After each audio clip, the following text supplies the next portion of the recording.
We're live. Welcome to a very extra special edition of the Supplement Engineer podcast. My name is Robert Chinetsky, Supplement Engineer, and everybody, I am joined by my wonderful younger brother, Philip Chinetsky, the golden boy of the Chinetsky children, including me, Philip, and Jolie. How are you, Phil? This is a long time overdue.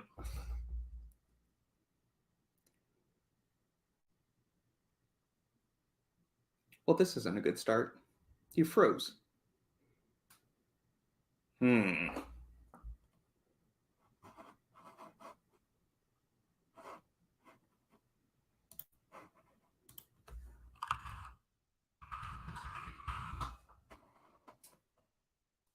Tell anyone until my brother's internet gets unmessed up and slow down. He's out in rural Alabama, so he might not have the best internet connection right now.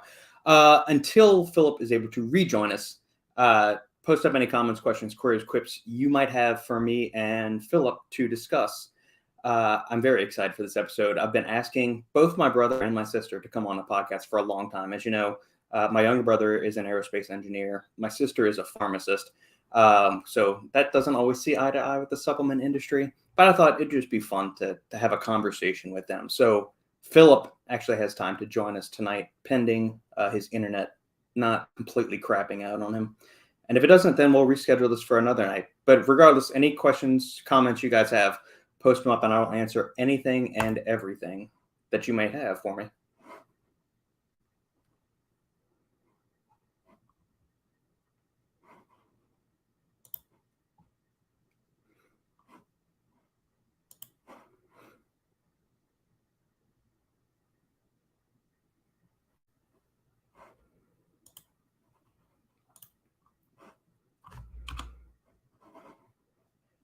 Oh, while Philip is getting his internet situation fixed, he said he's going to try logging in a second. Just a few housekeeping things to get you guys up to speed on stuff.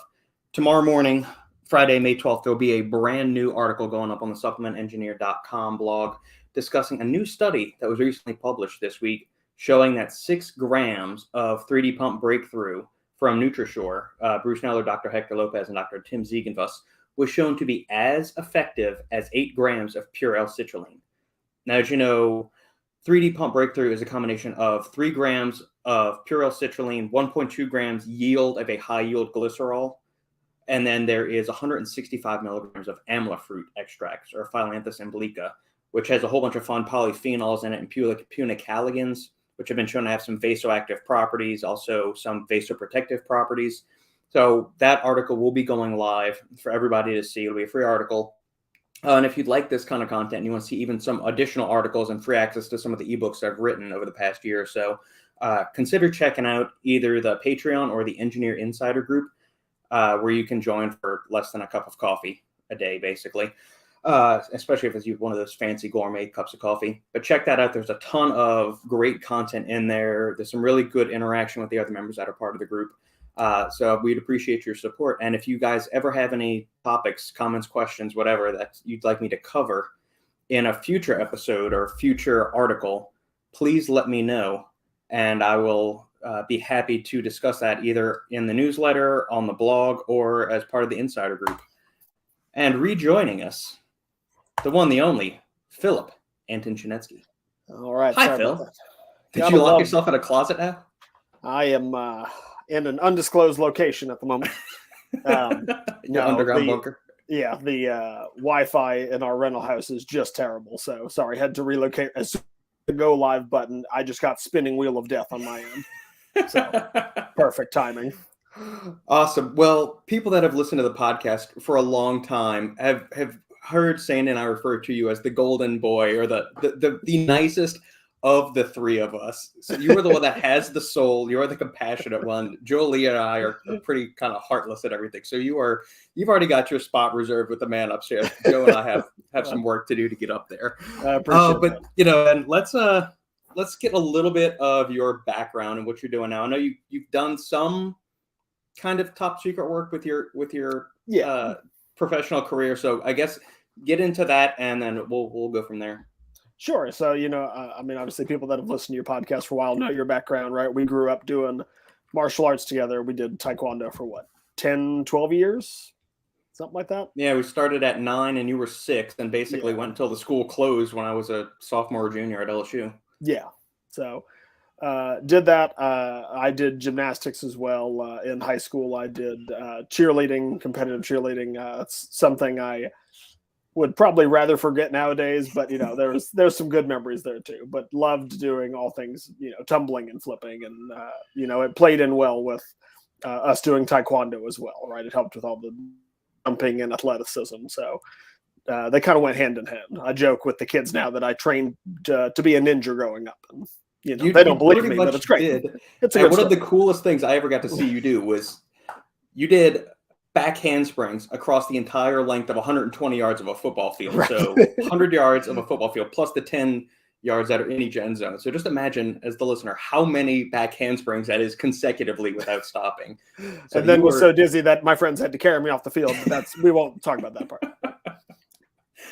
No, so yeah, like you said, we did taekwondo until the school closed. Looking back on it now, would love to have been able to continue that into college or beyond, but sadly it wasn't in the cards. I went to the better college. I went to the University of Alabama in Tuscaloosa. Maybe a better aerospace program. Between the two, it's the only aerospace program. You guys don't have it. You still don't. So no, we don't. No, but yeah, like I said, so I went to study aerospace engineering. After finishing my undergrad, I got a job offer to go work for a company out in California in a lovely place called Palmdale, which is a high desert area. So there's nothing there other than the Air Force base and the companies that support it. Heather and I were out there I was out there for a year by myself. And then after we got married, we were out there for another year before we decided that we had quite enough of that. California was a really interesting place. We made a lot of good friends there, loved the church that we went to out there. And there was cool stuff to do, not necessarily in Palmdale itself, but for those that know where it is, it's about 70 miles north of Los Angeles. So within just an hour or a little over, maybe 2-hour drive, you can get and do a bunch of things. If you want to do skiing, we'll go to the beach, go hiking in the mountains, whatever. All of that is relatively close. Even Vegas is only like a 4-hour drive. It's really not bad. So ton of stuff to do, cool place to visit. Never want to live there again.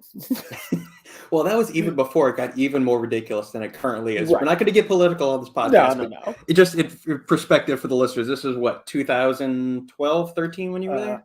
I moved out there in 2010 after I graduated. We left in 2012. Okay. No, but like you said, not going to get political or anything. But to me, just the funniest short story I can tell people of how different it was. So obviously, you and I both went to very football-focused colleges. We'll put it that way, right?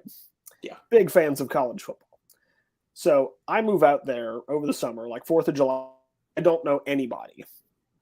So, I get to start knowing my coworkers over the next couple of months, but really hadn't met too many people. So first weekend of college football rolls around, and I'm like, great. I'm just going to go to the local sports bar, sit down, watch a bunch of games. I'll meet some people. Cool.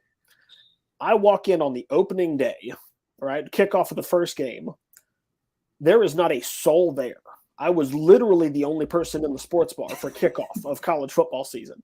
And I start looking around. I'm like, what twilight zone have I stepped into? I couldn't believe it, right? I mean, having gone to college in Tuscaloosa, I lived right next to Buffalo Wild Wings. Yeah. And it didn't matter what day of the week it was, who was playing, who wasn't playing. That place was jam-packed every night.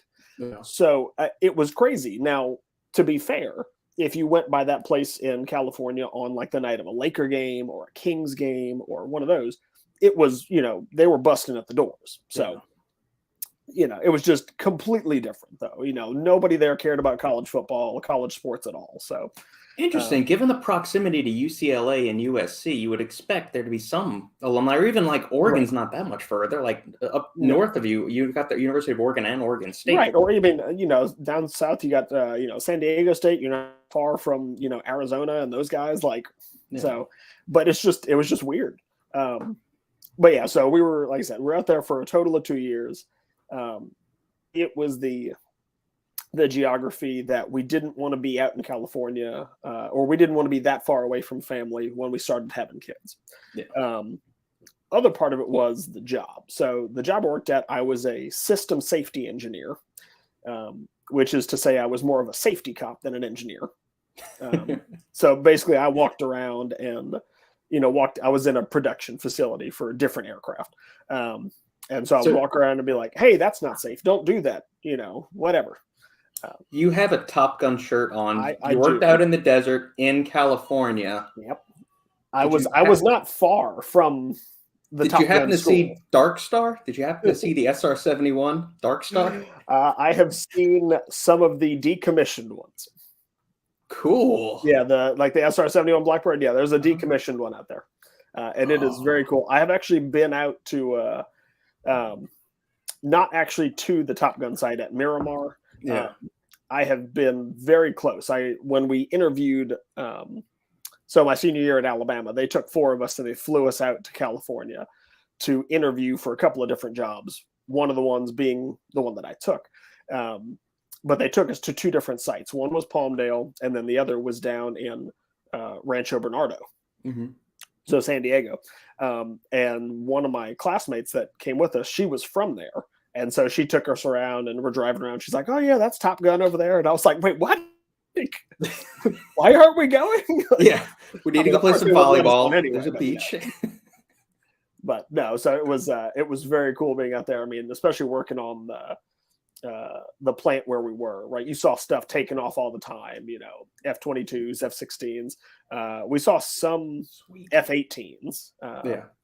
I never got to see an F-14, sadly, up close. But well, they were decommissioned by then. I think the last flight of that was 06. Yeah, exactly. Sometime then. So yeah, sadly never got to see that one. But I got to see my personal favorite, which is the F-16. So I think I had been at the job like 3 days, and I'm driving around in our little golf cart as we go back and forth between the buildings to check on stuff.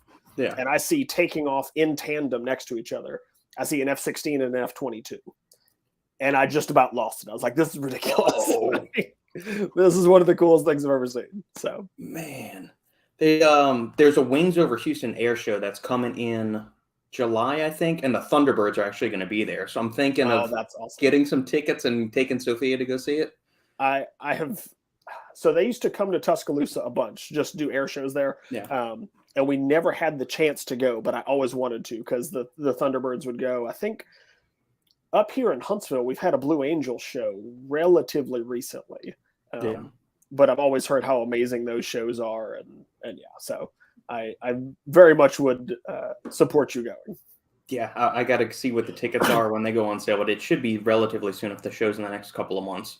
It might even be in October, and even if it is in October, I might skip watching an LSU game with our crew to go see. I mean, it's not often that the Thunderbirds come down here within a 2-hour drive of me, so I will go.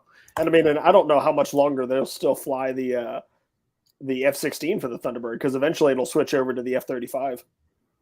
Really? Yeah, I've seen they have concepts out there for like basically the Thunderbird paint job on an F-35. So at some point it will switch. Gotcha. Cool. But, Chris says, "Looky who it is." Hello, Philip. Well, hello, Chris. How are you? Chris is a longtime listener, and Chris, if you didn't catch the beginning of the stream, this is my younger brother, the admirable, famous Philip, pull-up master extraordinaire, that we always gloat about. So I'm feeling my pull-up workout from yesterday right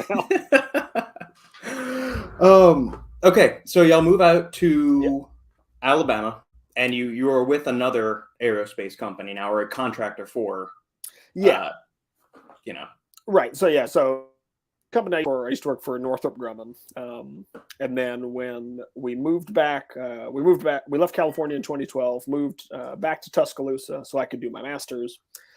We were there for a couple years, and then I got a job offer to come here to Huntsville and work for Boeing. I work on their space program now. So totally different world from doing aircraft. There's some things that are similar, but some things very, very different, just in the way things within the industry are done. Very similar, still dealing with a lot of government oversight and you and I know the joys of that from all of Dad's stories from being at the core for eons. Yeah. Do you have a preference of versus rockets? So it's funny.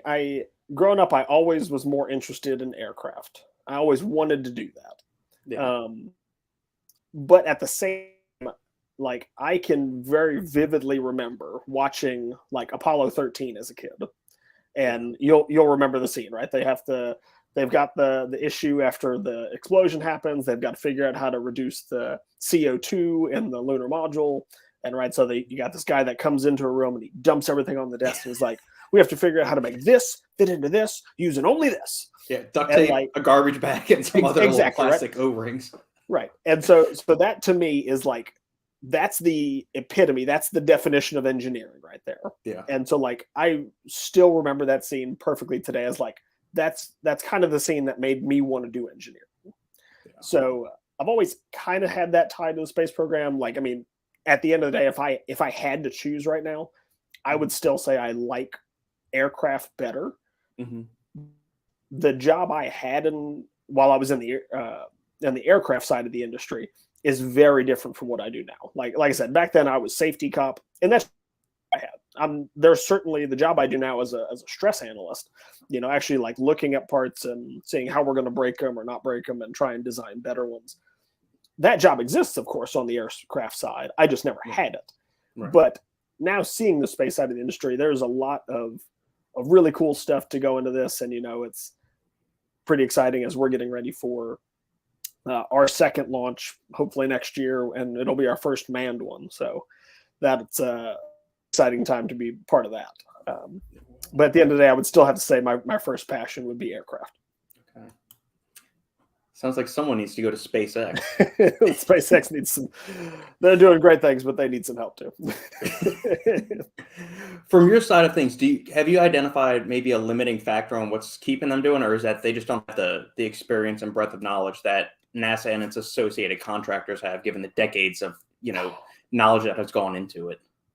It's interesting. It's kind of, it's hard for me to say at the end of the day that either their approach or ours is better. It's just very two incredibly different approaches, right?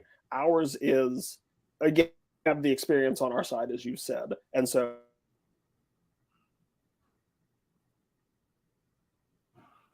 oh no, your internet crapped out again. Alabama internet.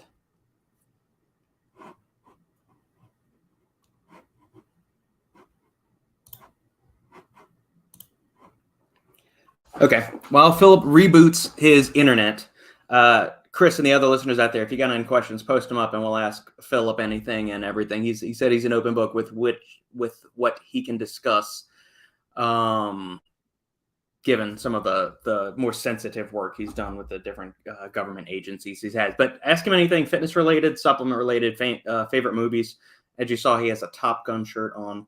So we will be getting into some of our favorite action movies, 80s movies, aircraft fighting movies, all of that in a second once we get through Phil's background and bio. And if y'all have any particularly interesting questions, we will be sure to answer them in short order. Outside of that, some of the newer articles that I've been posting between the Patreon and the Supplement Engineer blog, if you haven't had the chance to check it out. Latest articles include the one that I just mentioned that's going live tomorrow morning on 3D pump breakthrough versus L-citrulline. That new study, 6 grams 3D pump breakthrough was equivalent to 8 grams of pure L-citrulline in terms of pump, some recovery markers, decrease in inflammation and muscle damage. And we'll get back to that. But Phil is back. His internet is magical. I am so sorry. Or the government's listening in and they thought you were getting too sensitive on the issue and they just cut the feed. I am, I'm revealing secrets.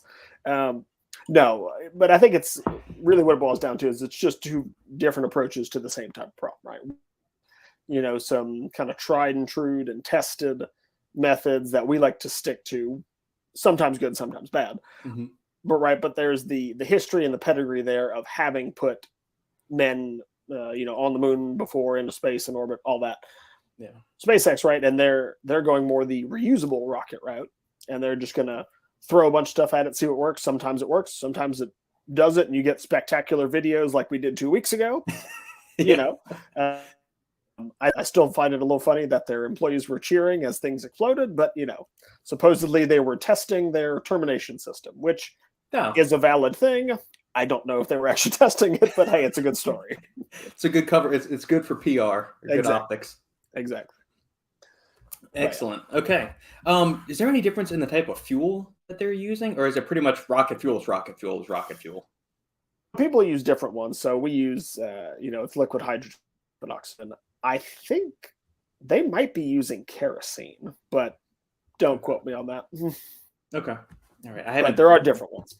Delved into that. I don't know that side of it as much or anywhere near. I don't even have the roughest level surface knowledge. I'm just kind of throwing out some just broad level questions that regular people might you're gonna be curious about. All right. So let's transition. We got your background. Mm-hmm. You have a very healthy, happy family. Yes. Got lots of kiddos. Very lucky. Don't know how you still have all your hair, but that's impressive. Just clean graying fast. I promise you. Yeah, man. It looks brown on the camera right here, but it's because it's a dim light in here. But there's a lot of grays. I understand. Grays. I'm getting them on the sides. Yeah. Oh yeah, that's where I started. It's pretty soon. It's going to be silver fox. Probably by the time I'm 40. It's coming fast. All right. So one of the main topics that I wanted to get to with you, not so much the supplement stuff, because we can do that, whatever. And I know you're not a huge supplement user. I won't hold that against you yet. But, that's fair. We'll see. But some of your favorite hobbies, and then we'll go into action movies from there, because that was definitely one of the things we want to touch on, with some of our favorite action movies and pastimes, things like that. Yeah, sure. So, hobbies, it's interesting. They've kind of changed and evolved over the years. So high school, I was not a big reader, nor so in college, a little more in college. Definitely got more interested in reading in the last, I would say, 5 to 10 years. The problem, though, is that now I have a lot less time to read because of kids and job responsibilities always piling up. And but I mean, I'm a huge fan of the Lord of the Rings things. Anything that Tolkien's written, I've loved. I read all of the Game of Thrones books that he actually wrote until he stopped. Those were, enjoyable for the time that he wrote them. Star Wars novels, you and I are both love those, I think. Absolutely. It's been a little while since I've read some of those, but they stopped making really good ones. So they gave me reason to stop reading. Pretty much once Disney took over, man, there's a few went off a cliff real quick. I know. That's my feelings. I mean, yeah. No, I'm with you. I mean, for the most part, the content they've put out, while it's a lot of it, most of it has not been great. I can think of a few isolated exceptions. Right. For the most part, no. So that, especially, I would say, last couple of years, I wish I could get back into doing martial arts again. And now that the kids are getting older and getting into their own stuff, I'm kind of holding out a little bit of hope that one or two of any of them will want to do it, and I can maybe kind of sneak in inside and do it too. I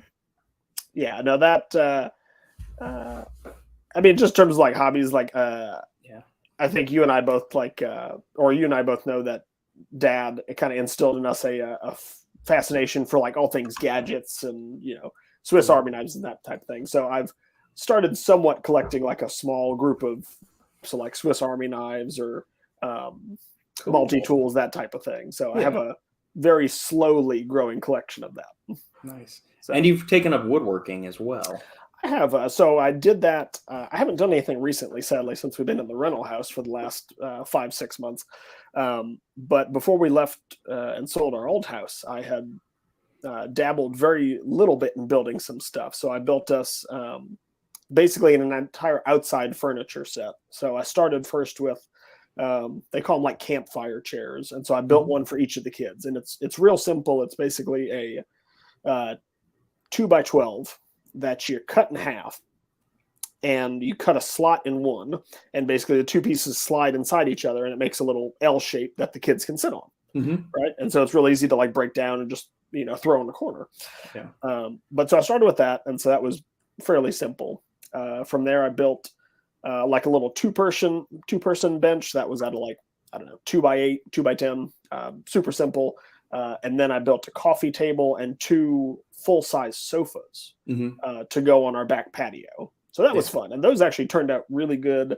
They were super simple. It was nothing but basically 2x4 to build them. And then probably the thing I'm most proud of is I built a peg wall for our old playroom.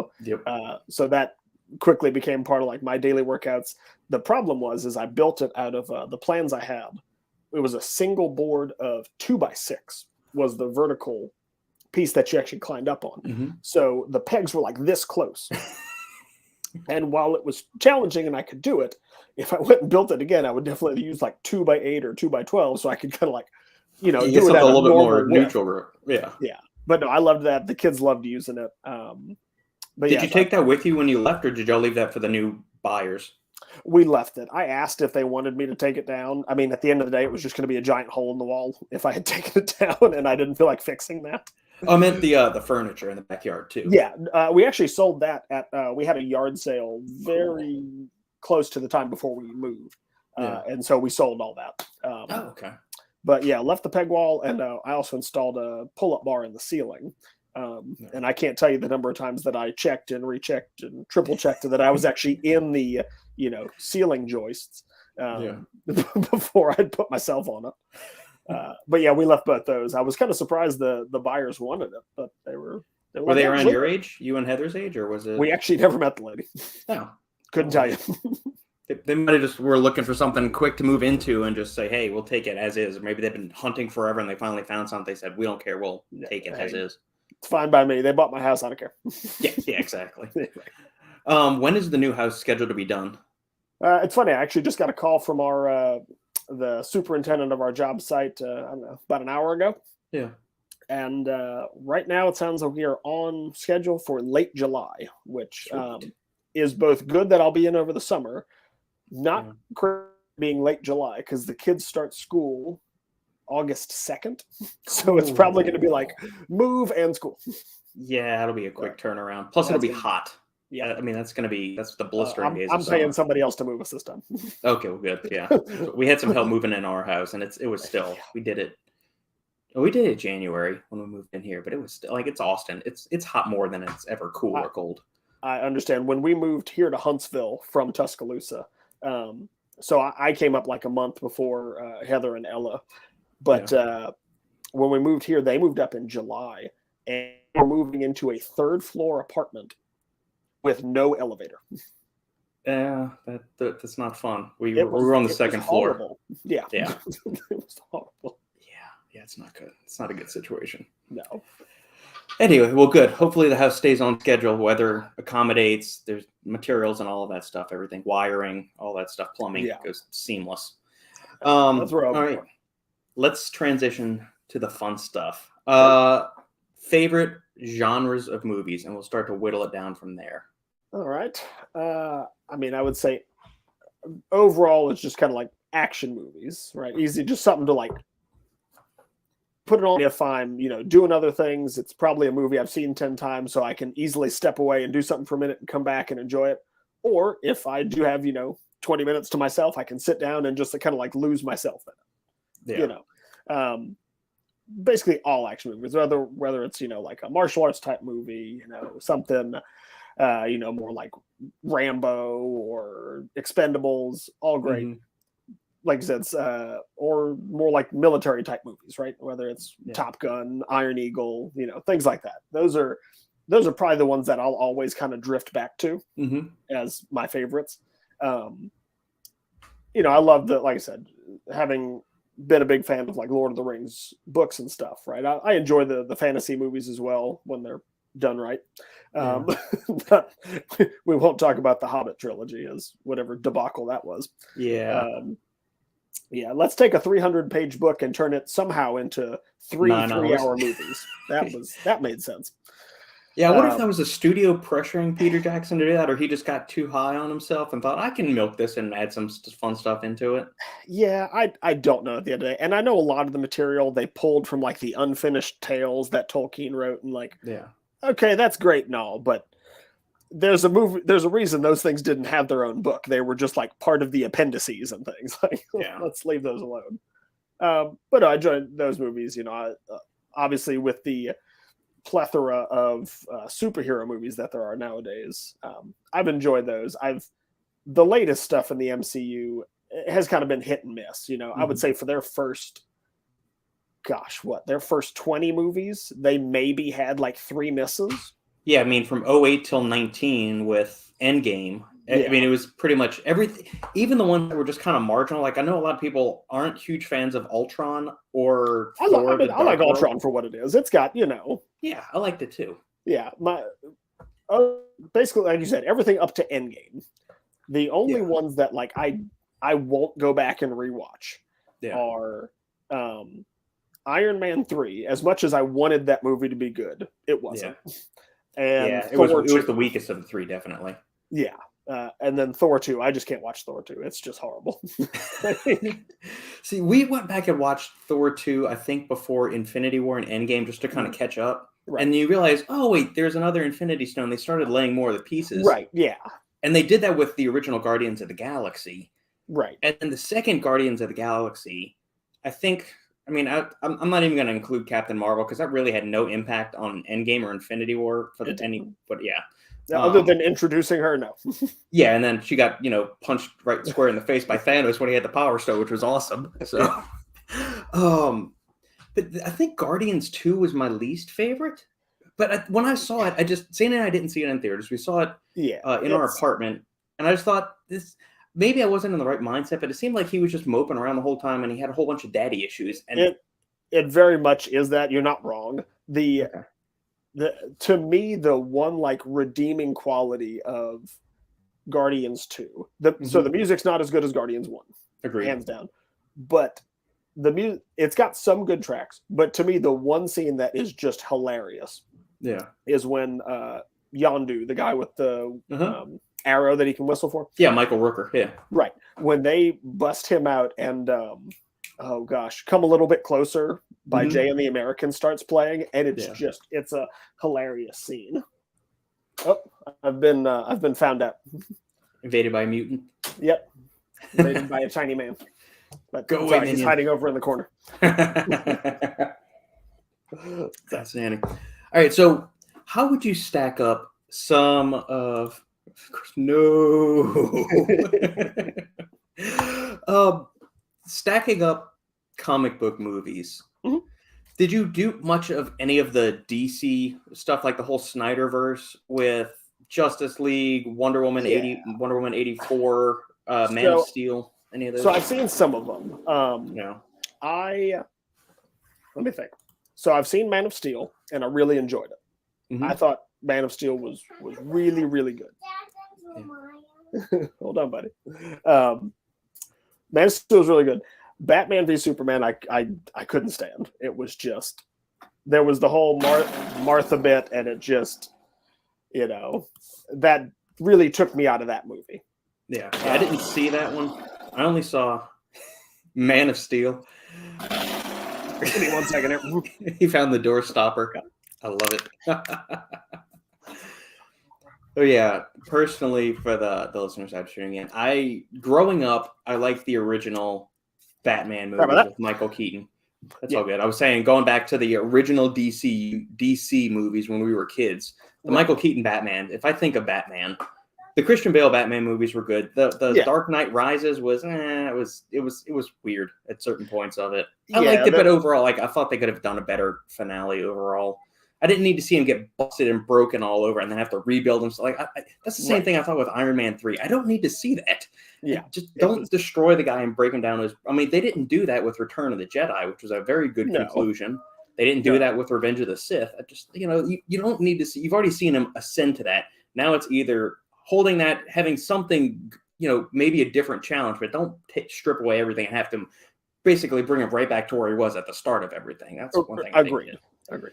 No, I'm with you. Overall, the DC to Marvel comparison, I think, far and away, Marvel has it. But there are some good ones of what I've seen of the DCU. I've not seen a lot of them. I still haven't seen either Wonder Woman.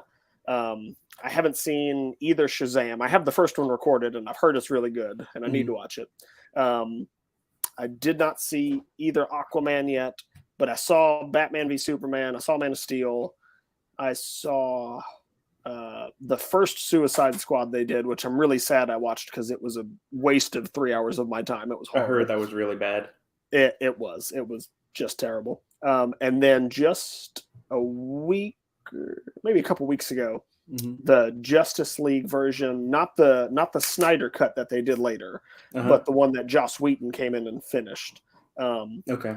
That one was on TV, so I caught it, and it's got moments, but you can also see why they decided to go back and let Snyder do his cut after the fact. Yeah. It's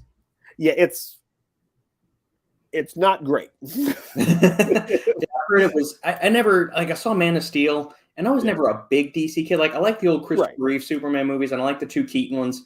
The Val Kilmer one, I thought maybe in retrospect, I need to go back and see Batman Forever again because on all accounts, everything I've heard, like people thought he did a fine job following up. But in my mind, he was always Iceman, so I never liked him. Right? You just can't unsee that. Right? Yeah. No, he's Iceman or the guy from Real Genius. That's my only two memories of him. Well, even like he did that movie. Oh, gosh, it was called The Saint. And with Elizabeth Shue. Yeah. Right. I don't remember his character name. I don't remember much about the movie. No. But it's same thing. Like I see the movie and it's like, no, that's Iceman. I can't. I don't know who you're supposed to be in this movie, but you're not. Christopher Reeve, the two Keaton ones were good. Yeah. The Bale Batmans were I really enjoyed the first two Bale ones. The third one, I've gone back and watched it. It's okay. It just seems too long. It is. Oh, it's very long. Yeah. There's good parts to it. Yeah. But it suffers from problem a lot of the a lot of the superhero movies nowadays. They just make it too long and there's too much junk in it. Like and there's there's too many like plot holes and stuff.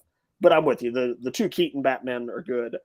That's my problem I have, right? So I don't know if you've seen the trailers for the new Flash movie they're doing. But he's back, right? I've heard it. Yeah. Anything new DC? I saw the original Wonder Woman that they made.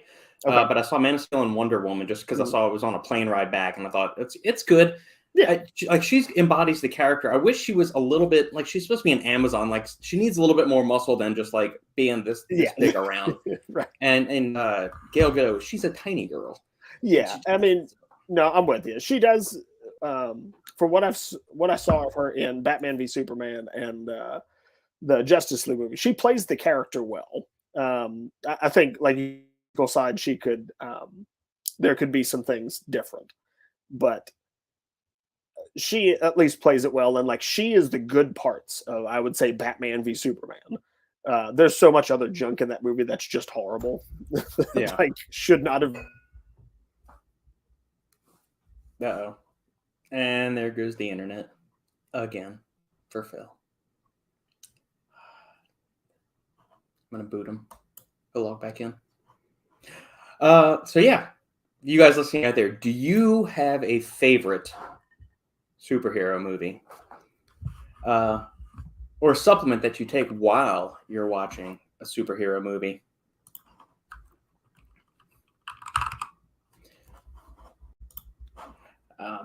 Pivoting back to the other topic while we wait for Phil to rejoin us. So we have the native whey versus whey protein thing, which we've covered previously, which I published almost a month ago now. So April 17th, I published it. So if you ever see native whey advertised versus whey protein, there is a little bit difference in their processing methods and their sources. There's also some differences in their end result. So native whey will say it's more natural, it uses less processes and all of those kinds of things.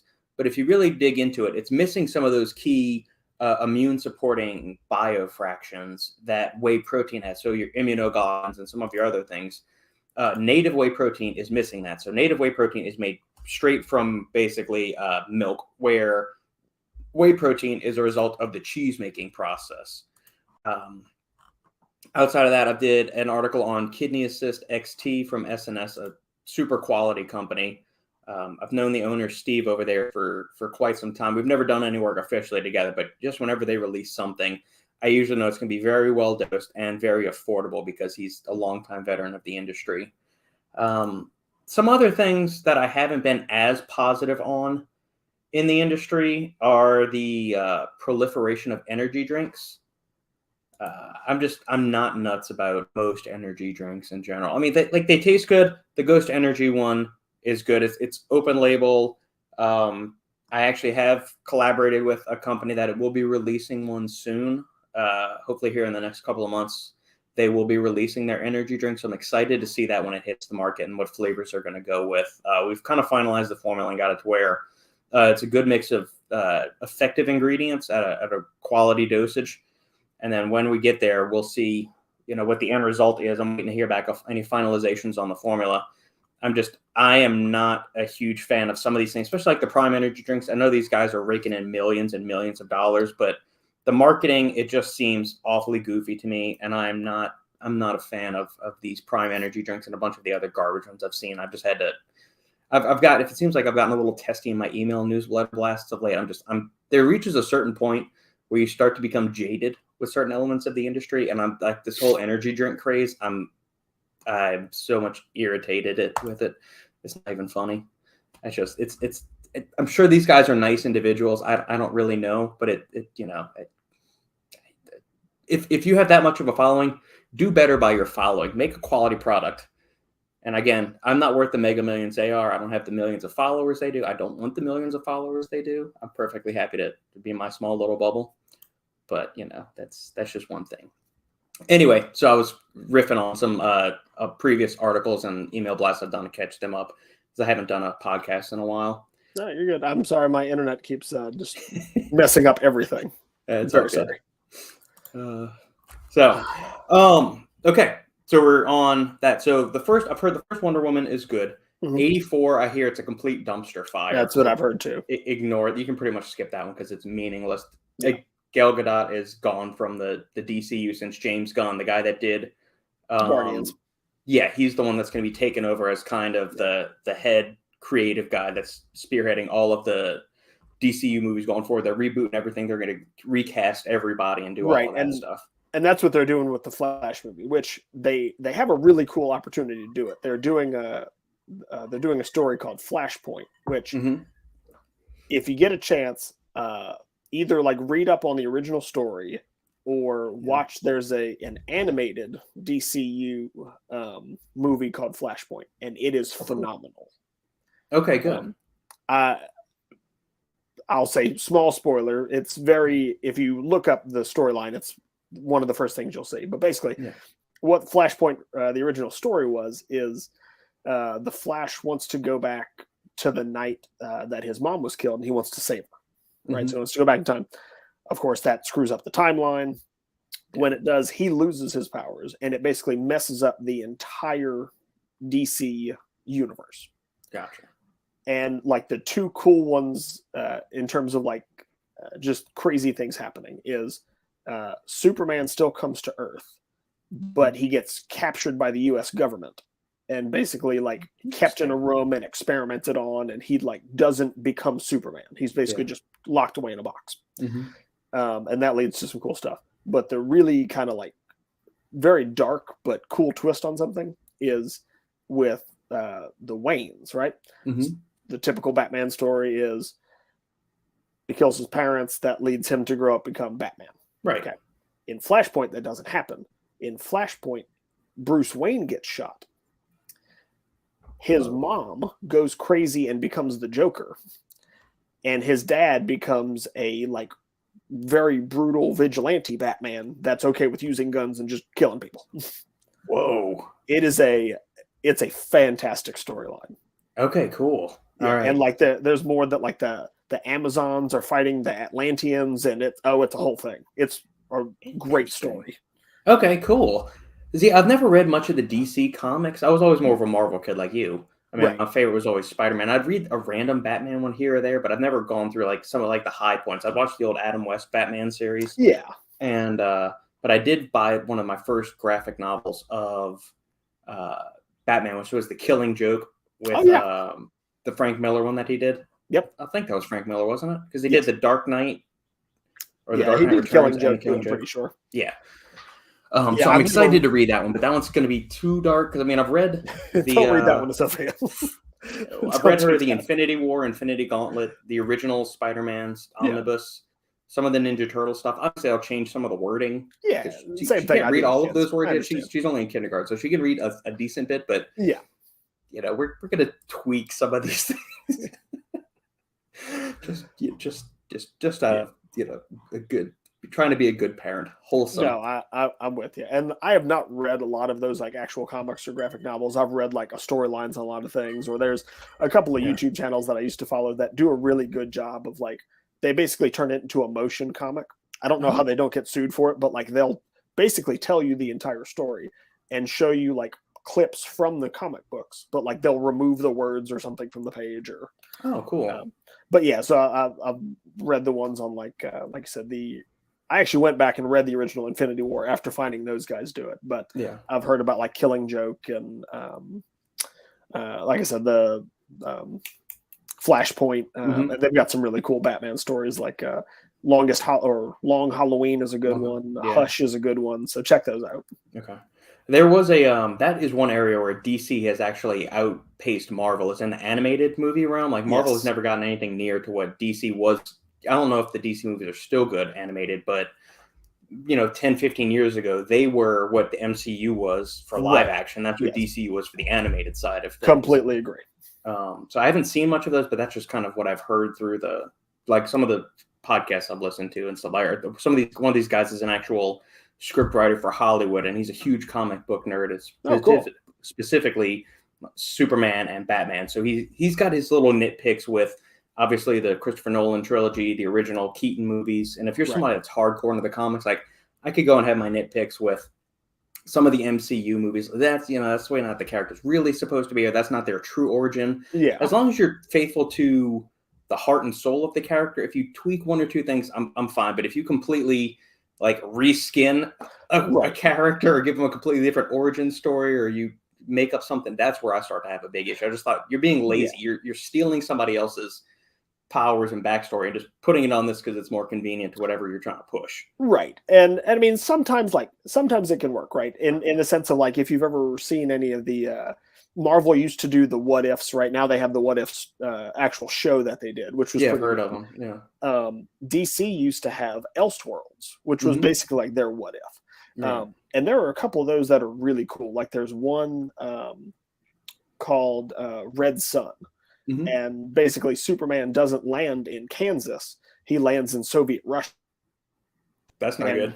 Yeah, so Red Sun is very much, he's basically the Superman, but of Soviet Russia. And so you get like this crazy version of Batman that's in there, and this crazy Wonder Woman, and like, but it's not it's never intended to be like the real main continuity Superman. Correct, it can just be this one-off story, but it's like, hey, that's cool.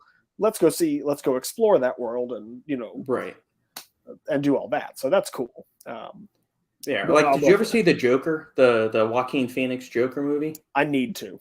It's really good. I mean, it's basically, you take Taxi Driver, you make it Joker instead of Robert De Niro's character in Taxi Driver. That starts off as pretty much a normal guy, and one thing leads to another, and then you end up with the Joker. Right. That's cool. Which interestingly enough, Robert De Niro is in Joker. That's right. That's good. That's very true. So yeah, I know they're supposed to be doing a sequel to that with they're bringing back Joaquin Phoenix, and then it's Lady Gaga's in it. She's supposed to be Harley Quinn, which if you know what Harley Quinn looks like, and you know what Lady Gaga looks like, right? That's the one thing I could Margot Robbie. Right, that's the thing I can say about it. As much as I hated the Suicide Squad movie, like she is Harley Quinn. That's what she's supposed to look like. You know.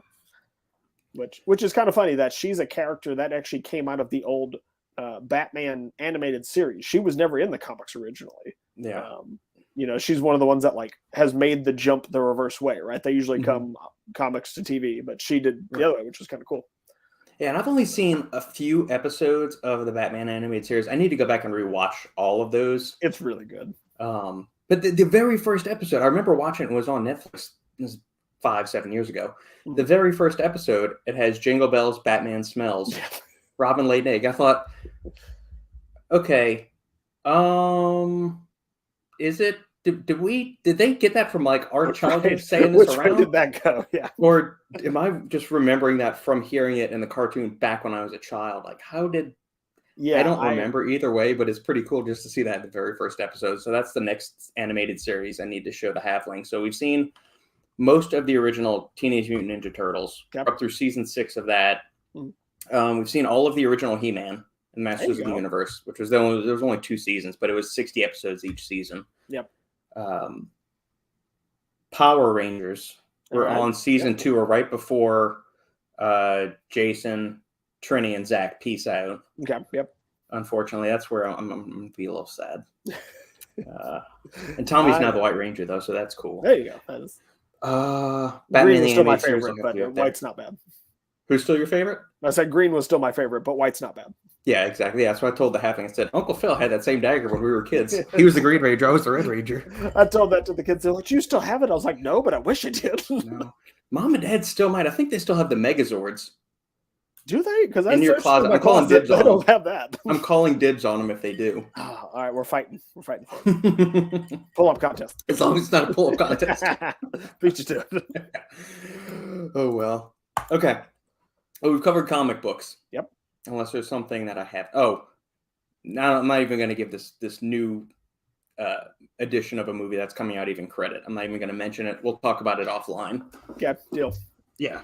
We'll just say there's a new Ninja Turtles coming out. Oh, I didn't even watch the last ones. I couldn't bring myself to. You don't want to, and this new one is Seth Rogen doing it, and it's let's not do that. It's not good at all. It's really not. We saw the preview before we saw Super Mario, which Super Mario was excellent. Yeah, I want to take the kids to see it. I've heard so many good things. There's only one weird thing. Did I tell you about this? Did you ever play Super Mario Galaxy?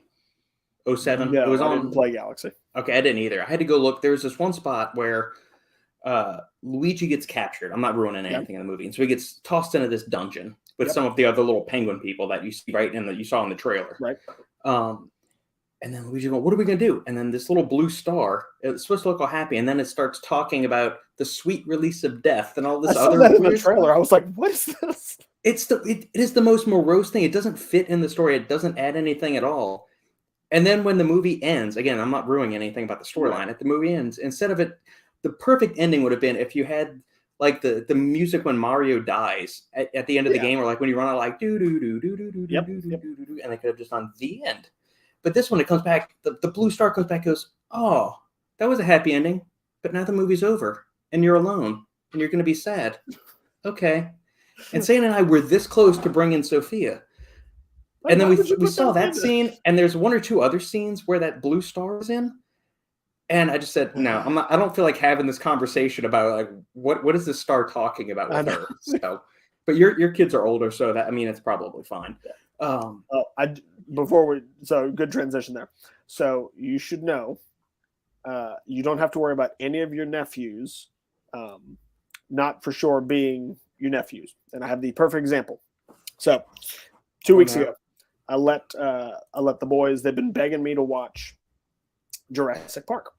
Yes. And I said, sure. So we had it on, it was on Peacock at the time. I don't have it. They took it off for some reason. I'm really mad about that. But I was like, sure, we'll sit down, we'll watch it. So me and the three boys, get together and watch it. And there's, of course, the scene where the lawyer runs out of the Jeep after they've stalled, runs into the bathroom, tries to hide. T-Rex eats him off the toilet, right? Uh-huh. Your three nephews died laughing. I was like, I am so proud right now. I have no idea. I can't say anything. I was so happy. Shinetsky's through and through. Yes. There we go. Yes. So I asked my youngest son, Josiah, Josiah just turned 3. And I asked him like a week later. I was like, so Josiah, what was the most important thing that you learned watching Jurassic Park?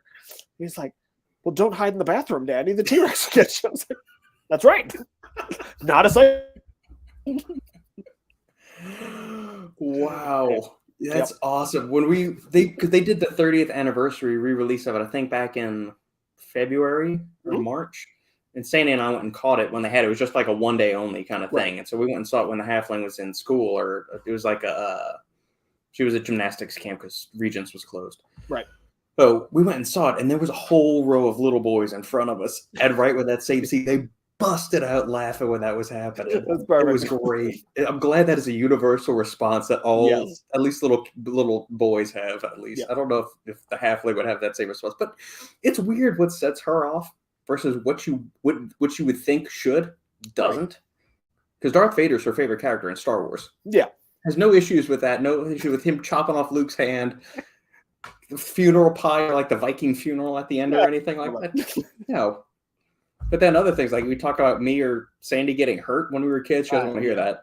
I very much understand. Yeah, I don't. It's weird anyway. So Well, it's weird for my kids, like just how different they are from one to the other. Because like one will be set off by one thing, and the other four will laugh at it, and then the next day it's the complete opposite response. And I was like, I give up. I can't understand my children. I gave up on that long ago. So. Yeah, Heather's job. There you go. Arathar 73. Hello there. What's up? How are you, Arathar? Dying happily is greater than dying in sadness. I would agree. I don't. Yeah, I can't argue with found that. logic there. All right. That's very good. Okay. Jurassic Park. Oh, Mario. So I had to go look what this blue star was. Apparently, it was a blue star in Super Mario Galaxy. Okay. And one of the bartenders is a huge gamer at the burger bar I go and work at a couple of days during lunch. Yep. He said, "Oh yeah, that blue star was pointless. So Super Mario Galaxy was like every other Super Mario game. It's one player, but you could play the second player, and you could just circle around. And this whole thing was just like get in your way. And he said it was the most pointless thing in the whole game. Nobody likes that for whatever reason. Oh, jeez. So Jurassic Park was the topic. Now it's something else. Well, Arathar, I think you might be your first time joining the Supplement Engineer podcast. Usually, I'm interviewing individuals from in and around the supplement industry, but today I have an extra special guest, my younger brother Philip, who we've been trying to line this up, or I've been trying to goad him and my sister, either simultaneously coming on the same episode or just independently. Yeah. So we can have a fun time. So we're kind of going through our different some of our favorite movies. So Philip is an aerospace engineer, a mechanical engineer that abandoned the safety and security of engineering to go live wild and crazy in the supplement industry. You're a braver man than I am. Yeah. Oh, we'll see about that. You're the one that has 5 kids. Touche. Yes, Arathar. He is younger. I was born in 1985. He was born in 1988. Yep. So we are 3 years apart, or just under 3 years. Because you were April, I was August. Right. It's close enough. Close enough for government work, as Dad would say. Exactly. Oh, I can attest to that. We are recanting our favorite movies, childhood pastimes. We've covered action movies, some of the MCU and DCU comics and movies we've liked. Somehow we got on the topic of Jurassic Park and just favorite stuff from our childhood because we were talking about Power Rangers and Ninja Turtles. Yep. And so you've got your Top Gun shirt on. Right. Have you seen Maverick yet? I have. So you gave it finally. to me. Yes. Finally. You gave it to me. I finally had a chance to watch it. Yes. Gosh, it's about 3 weeks ago now. Yeah. My man. Fantastic. Loved the way I was telling Heather, it's probably, and I am sure I can't think of an exhaustive list, but it is easily the best, like, long-term sequel that they've done of a movie, right? They've tried to do reboots, they've tried to do sequels. Like, I've never seen the original Blade Runner. and I didn't see 2049 when they did the sequel. It was an unnecessary sequel. There was nothing that was in 2049. Sequels nowadays. Yeah. Yeah, it was not. I mean, it was all right. It was a good movie. It was just it didn't really add anything. It was just extraneous. Right. Yeah, and I think they did Maverick perfectly, right? There's just enough throwbacks and nostalgia there to connect it to the original. They bring back, a couple former characters, or at least connections to former characters for just the right amount of time. Like, yep. The way they brought back Iceman and used Val Kilmer, knowing all of his actual, like, real life issues he's dealing with. Like, they did that perfectly. And tied it in well with, I guess if nobody's seen Maverick, spoiler, he dies. Yeah. Whatever. So I just thought they did all of that really well. And, like, Maverick still feels like Maverick, like we were talking Disney Star Wars a bit ago. That's a lot of people's big gripe with, like, Last Jedi is Luke doesn't feel like Luke. Mm-mm. I understand that. I'm probably one of the few people that like I enjoy Last Jedi for what it is, but I also understand why people really hate it. Yeah. Like, and that's fair. Yeah. But Top Gun does, or Maverick doesn't do that, right? It's just like it really is great. It's the perfect sequel. If we're talking like quality movie, it is a better movie than the first one. I still love the first one, and I will always love it. But as we're talking like actual quality writing, storyline, everything, it is absolutely perfect. There is no real gripes, and the riffs that they have alluding to Star Wars are just so perfect. They are. They do such a great job on it. I really enjoy the little 3-meter exhaust port that they gotta blow up. Brewster has to use the Force to launch the proton torpedo into the hole. Did you know one thing I did pick up that I didn't actually notice in theaters, but when I watched it at home, I noticed it. When Warlock and Cyclone are showing him, it says the target, and it zooms out and it shows him the underground bunker. So it's got the bunker, and then it shows that line that's going up like this, and there's that little cog right there. Yeah. It's the outline of a Star Destroyer. I'm gonna have to go look that up. Go back and look and pause it right on that scene. It is the outline of a. I swear, maybe it's just my brain wanting me to think that, but I swear it's in the outline of a Star Destroyer. And I'm not going and looked up any things to say, oh, there's an Easter egg this, there's an Easter egg this. Right. That is, I mean, it's gotta be that. There's no other way I can say it. But I love that movie. I have seen it at least 20 times now. I saw it 10 or 11 times in theaters. I should you That's know. Awesome. I did. The one part of the movie I was worried about watching it. Uh-huh. Right, because so they make it very clear early on that they're going to get in an F-14. Right, there's no hiding that. Oh, we all know they're going to get in, and that's fine. I was excited for it to happen. But right, so we get to the final scene, and they're Maverick and Rooster are flying in the 2-seater F-14, and they're going to take on the 5th gen fighters. And I was like, please don't make this ridiculous. Like, please just don't do this. And so like they take out the first one. It's like, okay, he snuck up behind him. Like, no problem. Cool. Awesome. And they go to that second one. And that guy does that. Basically he drifts in midair. Yeah. The fly by wire kind of thing. Right. They put freak out. They're like, what the hell was that?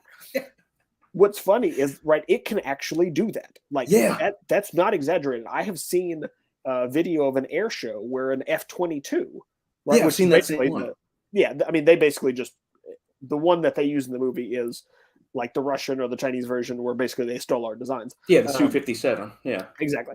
It's like, I've seen it do that maneuver. So like, that was really cool to see them do that. And then they make it very clear. Yeah, that the 14 is no match for this. Like they are true to form on that. So I was glad to see that because I was slightly worried. I was like, please, I had flashbacks to like, oh gosh, have you ever seen the 3rd Iron Eagle? Yes. Oh, the 3rd Aces. Yeah. Yes, Aces is terrible. And you've got like, you got Chappie and his whatever he's flying around. Was he in a P-51 in that one? I think so. P-51.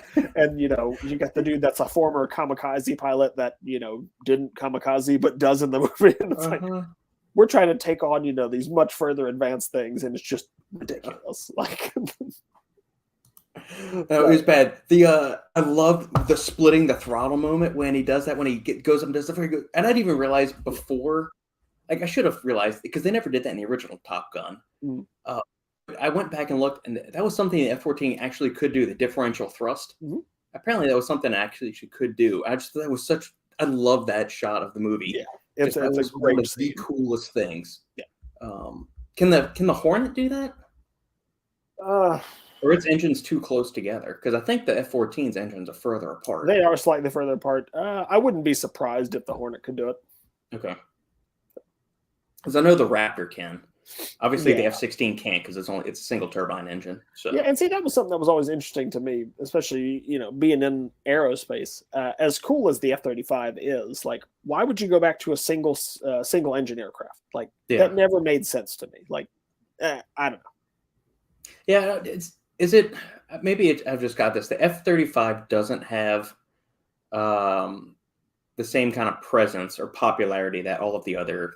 No, and I mean it technically fulfills a different role, right? If you want to get into the weeds on it, but it's a thing, right? It was supposed to be a platform that could solve any problem, right? Yeah. Kind of a jack of all trades, master of none type thing. Because there are 3 versions of it. There's an Air Force, there's a Navy, and there's a Marine version. Right, and the Marine one's got the vertical takeoff capacity. Yep, exactly. Which is cool, but if you've seen, which one was that? Was it Live Free or Die Hard? It can also be taken out by a chunk of cement breaking you off a bridge, whatever. Sure. I mean, and then Bruce Willis just rides it on the tail as it spirals into, oblivion, but he's perfectly fine. Yeah.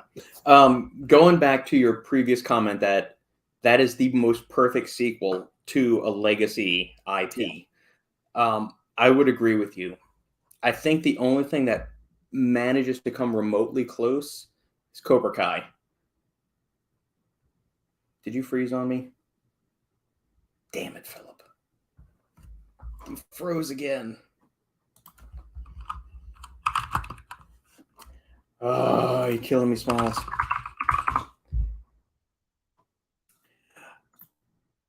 Okay, Arathar. Mobility, acceleration, burst redundancy is all better with 2. Do you have experience with aircraft, Arathar? I still don't get why in New Hope the torpedo did a 90-degree turn as it hit the tube. I don't either. Maybe the gravity from inside the space station sucked it in somehow. It's about the only, or there's a vacuum that exists at that part right there because you have the vacuum of space and then it sucks it in that way. I'm not really sure. But then again, it's Star Wars is more space opera than hardcore science fiction, so maybe that could explain it. Why? I don't know. Hey, there you go. Really, really hate my internet. It's all right. Okay. Last thing I heard was you agree there was one contender you might throw in there. Yeah, Cobra Kai and Karate Kid. That's where I went to. Yeah. Yeah, I mean that's the only thing because it pays homage and respect to the original characters. It doesn't try to tear them down and do a bunch of finger wagging. You should be better. Or you're like you're gonna be one upped by a bunch of young hotshots. You pay respect, and you can tell it's made by people that love and honor and respect the original series. Yes. So the one other I'll throw in there, and it didn't pan out, but I will give credit to Force Awakens because when I saw Force Awakens, like it felt like a Star Wars movie, and that's the biggest credit I can say to it. It felt like one. Now, what they did with 7 or 8 and 9, they took it a different route, and there's a whole bunch of reasons they did that. Why none of it makes sense. But like, when I watch 7, I do get chills at like that one of the final scenes where they're having the lightsaber fight in the forest, and the right. It's a throwback to Empire Strikes Back. Where the lightsaber's in the ground, it starts to shake and it flies to Rey. Like, that's a cool scene. And that, everybody laughs at it because, it's just a bigger Death Star, which it is, right? And it's a Death Planet instead of a Death Star. They're making fun of it. That's fine, whatever. That one, I would say, is a distant third in our ranking here. If we're going Maverick, Cobra Kai, distant third is Force Awakens. Yeah, Force Awakens is going to lose some points for me because a couple of reasons. They never reunited Han, Luke, and Leia, which seems like one of the biggest huge missed opportunity. Transgressions, travesties in the history of cinema. Han Solo's death was pretty meaningless. Yeah, they somewhat redeem it in 9. Somewhat. Yeah. But I mean, it's almost like they gave him a villain's death. Like, he didn't die doing something heroic. He fell into a bottomless pit, which is what Emperor Palpatine did, which was that every bad guy in, like, Die Hard. That's the way you die in Disney movies. Have you never seen all the animated movies? Go watch Tangled. Go watch anything. They all fall down a shaft or out a window. It's the bad guy. That's what villains do. And you made Han Solo die that same way. Right. I mean, there was no to be fair, they did it to Mufasa too. That's true. That's a good point. Oh well. Which, by the way, if you haven't seen it, my kids made me watch Lion King 2 the other day for the first time. Not bad. Did that come out on was that like a direct to VHS when we were kids? It was, but it has most of the original cast. Like, it's still got Matthew Broderick. It's still got and a couple other people. Who did Matthew Broderick play in the? He voices the adult version of Simba. Oh, I didn't know that. Yeah, it's Jonathan Taylor Thomas, the kid from Home Improvement. Randy on Home Improvement. He voices Simba as a kid, and then it's Matthew Broderick as the adult. Cool. Yeah. But it's not bad. It doesn't have the music that the first one had. But oh yeah, they didn't have Elton John doing the score. Right. But storyline's not bad. Kids enjoyed it. I thought it was pretty good. So. Well, so Cobra Kai, Sandy and I are on season 5 of that. Yeah. We just started. She's 2 episodes. Had you not seen it before? Oh yeah, I've seen all of it. Oh, okay. And so I've just been dropping little subtle hints like, hey, maybe you would want to see this. She said, there's nothing good. I said, well, she said, there's nothing new. There's no good shows on. There's no good movies. I said, they're just few and far between. I said, well, we can go watch Karate Kid again. I said, before we do that, so we watched the first 2 seasons. I said, honey, I really don't remember anything from Karate Kid 3. I said, you've got, this is crucial that you go back and watch. You have to. And then right when we started, we finished season 4 and started 5. She said, yeah. And she said, they're not going to bring back Mike Barnes, are they? And then we just got to the episode last night where they go, Mike fucking Barnes. That is, if I have a complaint about season 5 of Cobra Kai, like 5 was really good. It's probably one of the strongest seasons. Yeah, it's my favorite since the first one. Yeah, agreed. My only complaint with it is that, especially in the trailers and coming out of 4, they built up Barnes so much. Yeah. And then he had so little to do. Now, what I'll say is, given the rest of that they put in season 5, it would have been hard to give him more to do. Yeah. But just in hindsight, like, he was the big buildup, right? Like, oh, he's coming. He's the bad guy, the bad boy of karate, blah, blah. And then he's in what, like 2 episodes? Yeah. Maybe he'll be more in season 6. Maybe so. And if so, cool. Like I said, I still really enjoyed season 5. Yeah. Overall, it was really good. That just Chosen is awesome. I love Chosen. It's season 5. Amazing. He steals the season at least. Yes, he does. Outside of John, Johnny's my favorite in the whole show. And by far, I mean, it's very, if the original Karate Kids are Daniel's story, then Cobra Kai is Johnny's, and it works, right? It definitely works. Yeah, there was one episode, I think we saw it over the weekend, where how everybody says like Johnny is the good guy in Karate Kid and Daniel's the bully. Johnny was talking, I forget if he was talking to Miguel or somebody else, and they go, oh yeah, I finally just saw Top Gun. It's the coolest movie ever. And Tom, he goes, yeah, Maverick's so cool. And I know they have such a time. Johnny goes, what are you talking about? Iceman was the best pilot. He won the Top Gun trophy. He had abs for days. Maverick named himself Maverick. You can't give yourself a nickname and all this stuff. Right. This is so much a riff on how people feel. That's exactly what it is. Yeah, no, it's very meta in that sense. And they hit the nail on the head. It's perfect. Yeah. And they have so many references to Iron Eagle, which I feel like one of the most obscure movies. It is. I mean, it's an obscure one. It's one of the most ridiculous storylines, but I still love it. Though. And like I can't not watch that movie, and I need the kids to be just a little older so I can show them that one. Yeah. Well, yeah. I've shown it. Sophia's watched it twice. Hey, nothing wrong with that, man. I've watched it. I feel like that was the age when we saw it.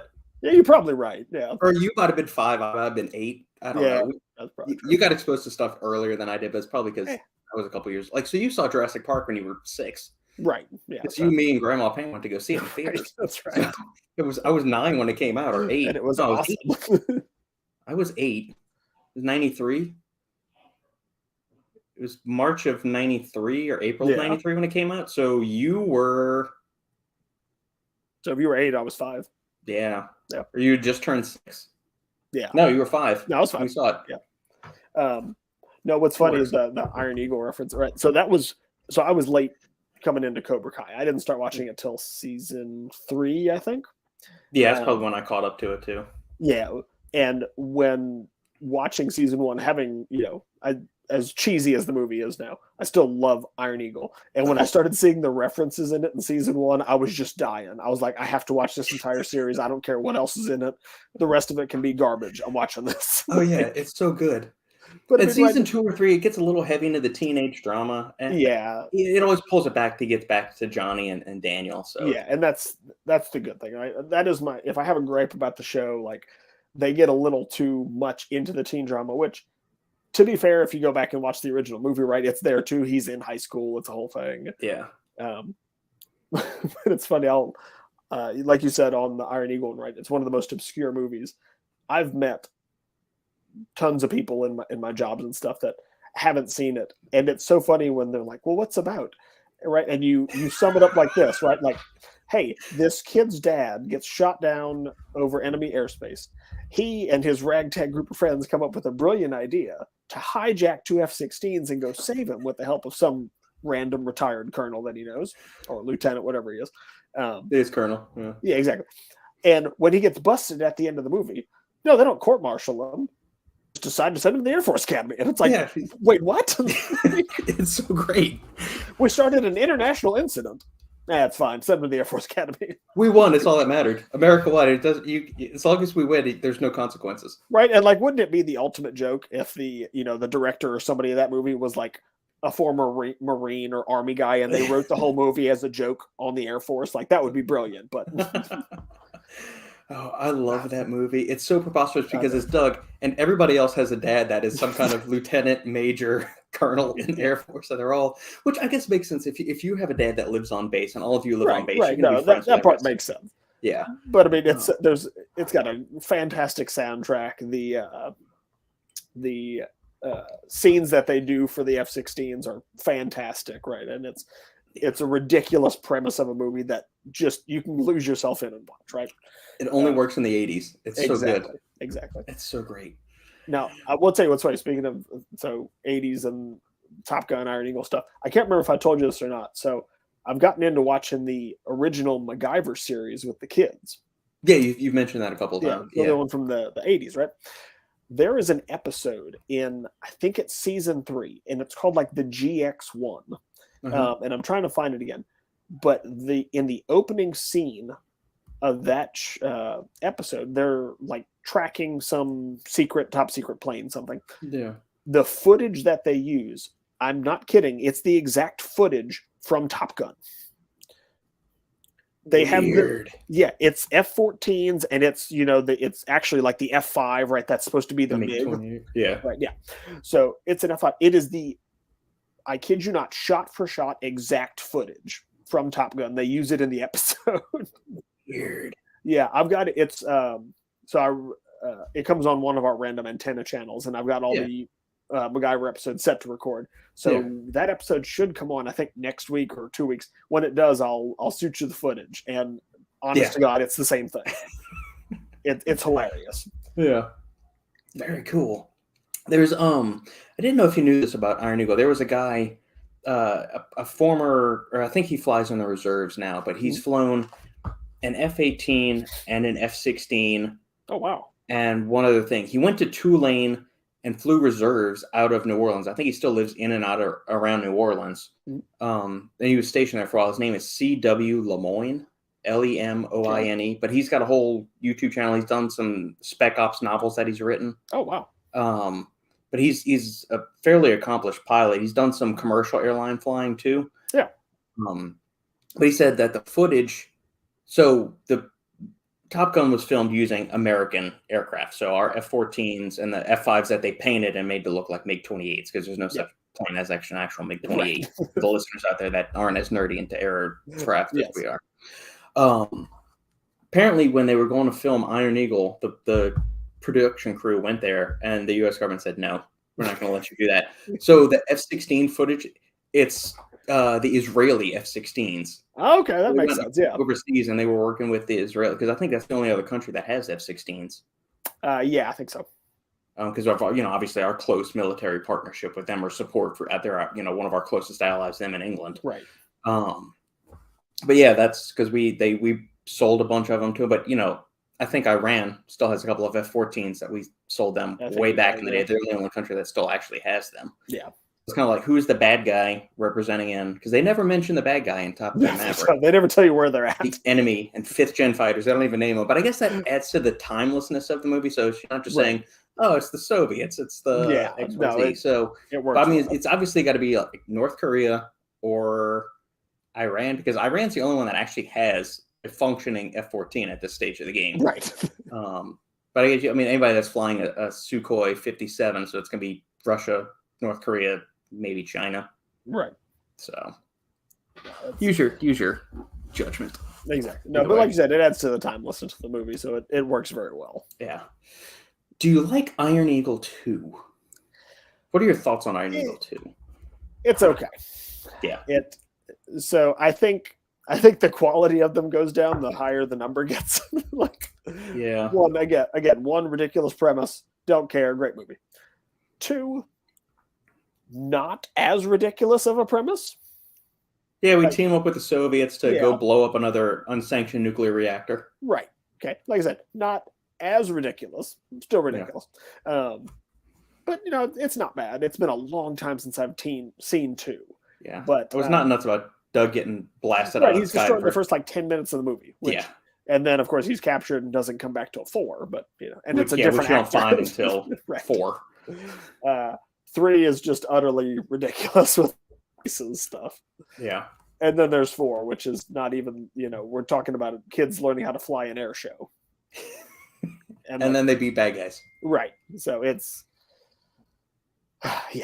something. But no, I mean, I enjoy 2. Like I said, I always hated that Doug got taken out in the first 10 minutes, right? Because all of number 1 is, right, he's this incredible pilot, he can do things at 18 that, his dad couldn't do at, 45. Right. Whatever. And I don't remember if he's 45. I don't remember how old the man's supposed to be in the movie. I mean, he looks fairly grizzled. Yeah. But if he's still an active duty pilot, I can't imagine many 45-year-olds are still active duty pilots flying combat missions. Right. I imagine you probably tap out usually late 30s. Yeah, probably something there. I don't know. I mean, but if you figure his son is 18 in the movie, he's got to be probably at least 20 years older. So, yeah. Yeah, so he's at least 38. Yeah. Probably 40-something. Yeah. Either way. If you had to pick Iron Eagle, Top Gun Maverick, Stealth. You're going to put Stealth in that list? Are you kidding me? No, I'm just kidding. I was going to throw something like I'm trying to figure out. You've seen Stealth, right? Yes. Hey, we beat AI then. We can still beat AI today. Chat GPT be damned. I kid you not. We got I can't believe this. We got a corporate email the other day. Uh-huh. And this is, I'm not revealing secrets, but basically they had to tell people, hey, don't use that on your work. Don't use that. Yeah. Good job, guys. It's going to invade our industry, at least for like content writing a lot. It's going to start doing ebooks, and there's people on both sides of the spectrum. So season 6 of Cobra Kai and pretty much everything that was in current development right now, if it still needed script rewrites, the writers went on strike this week or at the end of last week. So Cobra Kai season 6 and anything else that's been in development, if the script work wasn't finished by last Thursday or Friday, the WGA went on strike, which the Directors Guild has contract negotiations coming up the end of this month. I think May 26th or 25th or June 1st, something around that time. And if that's not agreed, you might have the writers and the directors both on strike at the same time. So, and Hollywood just kind of got back on its feet after the past 2 years of, antics. So it's not good, which kind of sucks because I was really looking forward to Cobra Kai season 6 because that'll be the final one. Right. Either way. So to answer your question, so let's see. Are there any other fighter jet movies I'm missing? I wouldn't put it as strictly a fighter jet movie, but I would say it's a good one in the genre. Is Behind Enemy Lines, the original. That is a good one. Yeah. You've got Independence Day. There's F-18s in that one. Yeah, I'll put that one in there. I'm not sure how much of that's actual real F-18s flying, though. Yeah, well, those darn aliens complicate things. I would still say, well, I'll put it this way. Objectively speaking, Top Gun is the better movie than Iron Eagle. Hands down, no contest. Better acting, better writing, less ridiculous premise. And sure, it was volleyball. That's always a good exactly right. Too. I mean, a 10-minute volleyball scene is very much needed. I will always love Iron Eagle for the music and because it is still my favorite plane. As much as people want to say the F-16, as much as people want to say the F-16 looks like a lawn dart, which it is, but but it can pull 10 Gs legitimately. Yeah, it's not going to bend its airframe like the F-18 will. Right. I mean, it was designed to do that, but Just to me, like if you look at the profile of that plane, like to me, that's what a fighter jet looks like. It's the F-16. Yeah. But if I had to choose one that's better, Top Gun's the better movie. I still love Iron Eagle for different reasons. Yeah. But that's my take. Where does Maverick slot in there? You might need to see it a few more times first. I think so. Okay. I've only seen it the one time. Absolutely loved it. Yeah. I'm not ready yet to put it above the original, but there's a large nostalgia factor there. Oh, yeah. Agreed. One thing I wish they would have done, so from one other thing, right when you start the movie, I mean, it's immediately brings you back to 1980 Top Gun from the whole bong starting through. It's got the whole intro. It's perfect. Yes. I mean, it is an absolutely perfect follow-up, getting you set for the movie and everything. I love it. When they had the dogfight football scene, I wish they had brought back Playing with the Boys. I was waiting for it. I wish I wanted that so bad. Sadie said, "Oh no, that song works." I thought it does. Sure, it does, but it's not the same. But I need somebody to go back and do a fan edit of the movie or just upload the clip to YouTube and just have Kenny Loggins' track inserted over that. Because they even have like slow look around with Tom Cruise and Brewster both. Sandy can't control herself. She says, "Robert, that's ridiculous." It's completely ridiculous, and that's the point. Yeah, it's so great. I mean, like they lead into the cheesiness of Top Gun, but still make it more impactful and soulful. Oh man, and I love John Hamm. John Hamm did a fantastic job. Did you ever see Mad Men? I've seen bits and pieces of Mad Men. I mean, it's Don Draper as an admiral, but I mean, I think that's just the way he is. Like when he's serious, and Mad Men is without a doubt one of my favorite television series of all time. I'm going back through and rewatching it for the fourth time now. Yeah, I'm on season 4. That's why I loved having Ed Harris in there as the other admiral, right? Yeah, he's perfect. He's a curmudgeon, like that's what he's supposed to be. Yeah, it's exactly what Ed Harris needed to be in that movie. He's great at that. Oh yeah, awesome. I mean, and he does that all the time. He did it in that. He was kind of like that, but a little different back when he was in Apollo 13 as the flight director. And The Rock too. The Rock is.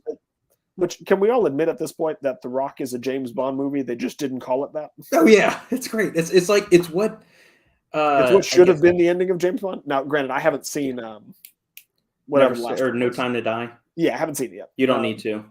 Really, I heard it was pretty good. Okay, fair enough. I don't know. I've seen the ending of it because we watched Amazon special on the music of James Bond, so it encapsulates like the 60 years of it. Yeah. But they lean so heavily into the music for the last one. They show so many clips of the movie, and you get the synopsis. And basically, On Her Majesty's Secret Service ends with James Bond getting married and dying, or his wife dying.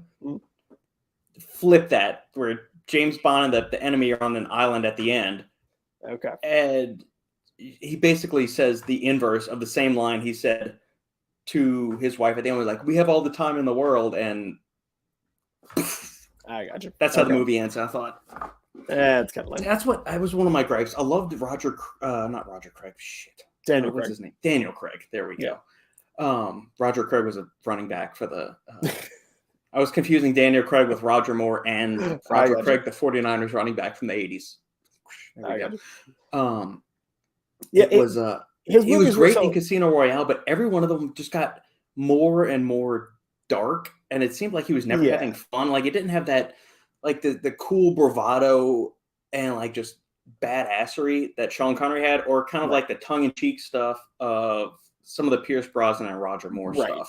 Yeah, I think at the end of the day, it's part of that is right there. There was a big movement. I would say the last 15 years of movies to make everything grounded and gritty and dark, and like Bond's not supposed to be that. It's supposed to be ridiculous, over the top gadgets and like.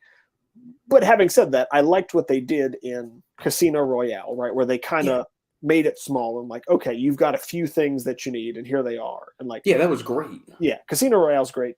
Quantum of Solace is just weird, like just so boring. Yeah, he's not bad in it as Bond, but the rest of the movie's like, I couldn't even tell you what the plot is anymore. It's something about stealing water and like, okay, great. I do love Skyfall. Like Yeah. Skyfall is dark, but I think they did a fantastic job with Javier Bardem as the villain. Is that the one where Judi Dench bites the dust at the end? Yeah. And she kind of alludes that she might be James Bond's mom. Yeah, there's like a Okay. slight allusion there. Yeah. But I love Javier Bardem as the villain Yeah. in Skyfall. Like it's awesome. He's a creepy bag. He's the he's same so thing. No good. country. Yes. He's just creepy. Yes, agreed. I've seen Spectre, and I don't remember anything about it. Like in here, we just weren't nuts. Like, there's nothing that made me want to go back and rewatch it. Yeah, and I hate that they wasted. Oh Lord. Blofeld. Well, the actor Christopher Waltz, is that his name? Yeah, Christoph Waltz. Christoph Waltz, because he's amazing. He's awesome. Yeah. But I just don't remember anything about the movies, right? So you've got like, if I look at like a timeline of the Daniel Craig movies, it's high, low, and then I haven't seen No Time to Die, which apparently was not great. It might have some decent moments. Like, I think the brightest spot, from what I've heard, is that Ana de Armas, the little brunette girl, is basically the highlight, and she's in it for all of like 4.5 minutes when he's in Cuba. I got you. Yeah. So I don't know, but they'll be getting a new Bond eventually. Yeah. With the writer's strike, that's just going to push the next Bond out even further. Right. We'll see. Connery will always be my favorite Bond. Oh, agreed. But I've gained more respect for Pierce Brosnan. I like GoldenEye a lot more. It's been a while since I've seen any of the Roger Moore stuff, but it used to be Connery, Roger Moore, and then Pierce Brosnan was kind of but I mean, that was right when he was Bond after I had seen, like, it was kind of like Iceman transitioning to be Batman after Keaton. So you'd had 15 years worth of movies that we had seen from Dad's giant VHS collection of the Bond films, and then we start watching the Pierce Brosnan. I thought, okay, this first one's good. It's starting to get a little weird now. Yeah, and then you get to like the sleazy bad guy, or not the bad guy, but the other love interest from Mrs. Doubtfire. That didn't help either. Right. No, I'm with you. And what's the one that they did with like the whole like Ice Palace thing, and it's him and Halle Berry. Die Another Day. I know that one was just weird. Like, yeah, it was his. I mean, by that point, he was starting to age out of the role, and I think it was just a bad script. He never mailed it in. Like, Pierce Brosnan always was pretty committed to the role. I would agree. It was just a bad script. Yeah. So, oh well. Okay, we've covered aviation movies. Do I need to let you go? I'd probably got about 10, 15 minutes. Okay, all right. I'll get you out of here in a few minutes then. All right. We'll go to action movie series. All right.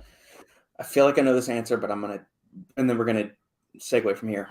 Yep. Stallone or Schwarzenegger? Oof. I'm gonna say Stallone. Good man. Yeah. Overall, I would say Stallone. I mean, obviously, great Schwarzenegger movies, right? Some of the Terminators, not the later ones. Yeah, first two we'll agree. I have not seen Dark Fate. I know the big twist, and I think it's probably one of the dumbest things in history. So we're just not going to go there. But 1 and 2 are fantastic. Yeah.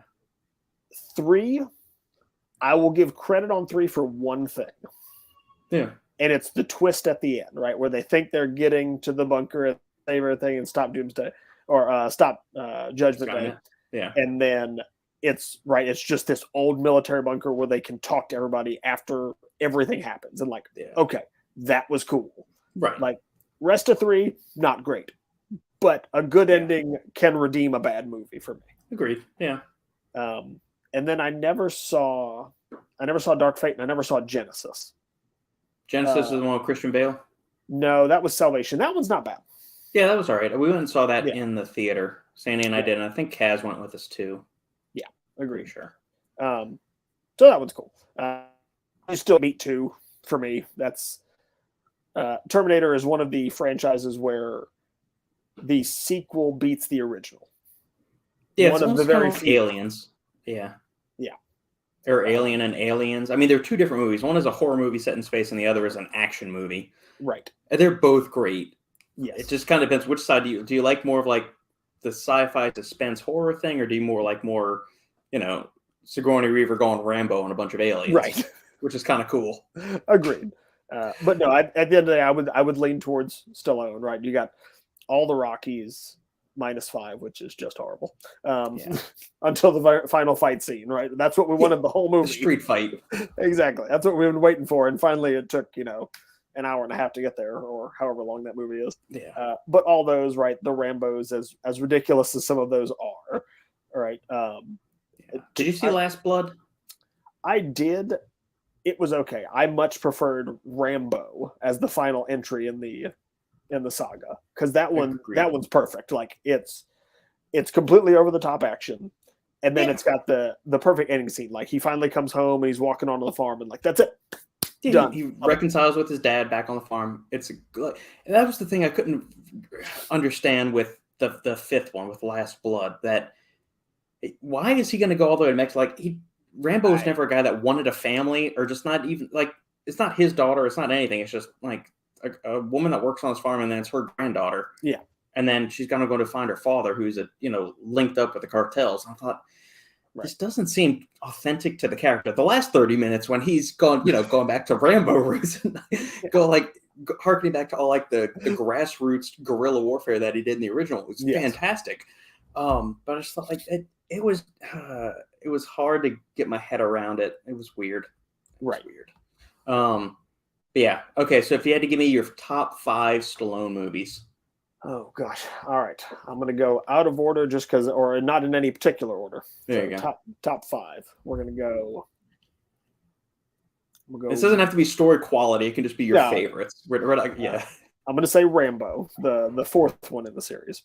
Okay. It's a good one. Gosh. Expendables is up there. The first one or the second First one? Expendables. Okay. First one's still my favorite. I love 2 with the Chuck Norris jokes and all that, and it's great. But the first one I remember seeing it in theaters, and it came out when I was in California by myself. And it was 2008? No, that came out in 10. Did it? It was either 10 or early 11. Gosh, I'm not gonna have to look this up now. I'm pretty sure, because I think I was in California, and like I had an off Friday from work, and I just went by myself to the theaters, and I didn't care. 2010, you're right. Yeah. It was friggin' amazing. Yeah. All right, so yeah, Rambo 4, Expendables 1, Rocky 4. I'm gonna say Rambo First Blood Part 2, because it's just ridiculous enough, and like it's great. Yeah, the exploding arrowheads is exactly. It's perfect. I really want to say Over the Top, but I'm not. I've gone back and watched the first half of that movie last week or 2 weeks ago. It's actually better, like good quality writing. As cheesy as the premise is, the writing and like the interaction, because it's hard to find a good kid actor. If you don't believe me, go back and look at The Phantom Menace. Yes, answers everything right there. Yeah. The kid acting is actually pretty solid. Right. Between him and anyway, sorry. Go ahead. No, you're fine. And then just for a really cheesy one, but it makes me laugh all the time, Demolition Man. Oh, that's a good one. We're going to go to a fancy restaurant. Taco Bell. Wait, what? Yeah. It's a great movie. Oh, man. All right. So I'm with you with the Stallone Schwarzenegger debate. What would your top 5 be? Oh, my top 5 Schwarzeneggers would be... I'm going to go to the Stallone ones in a second. Schwarzenegger's Predator, number 1. Okay, right. I love that because it's got the greatest handshake on the face of the planet with him and Apollo. It's so good. Predator, Terminator 2. Okay. I like Commando, but it's not something I want to go back and watch. It's okay.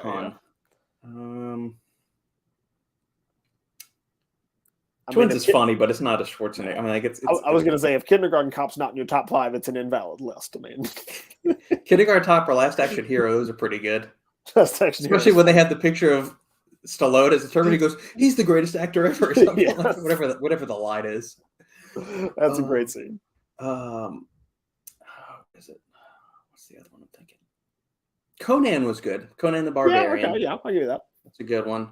I like Pumping Iron. That's not really a movie, but it's more of a documentary. Right. It's just awesome. Yeah, I think you covered it. Yeah. Oh, Stallone. Number 1 is Rocky 4. Oh yeah, I mean That's my favorite. That is my it's the favorite. epitome of a training montage. Like It's just montage. There's a little bit of storyline displays, right. and then montage.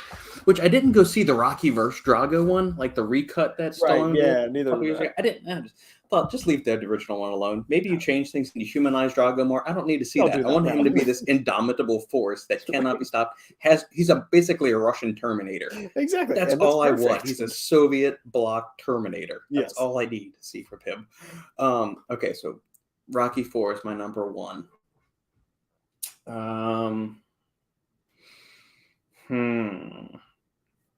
First Blood. Yep. Part 2. Yep. Rambo. Yep. Oh man. And then I think it's a tie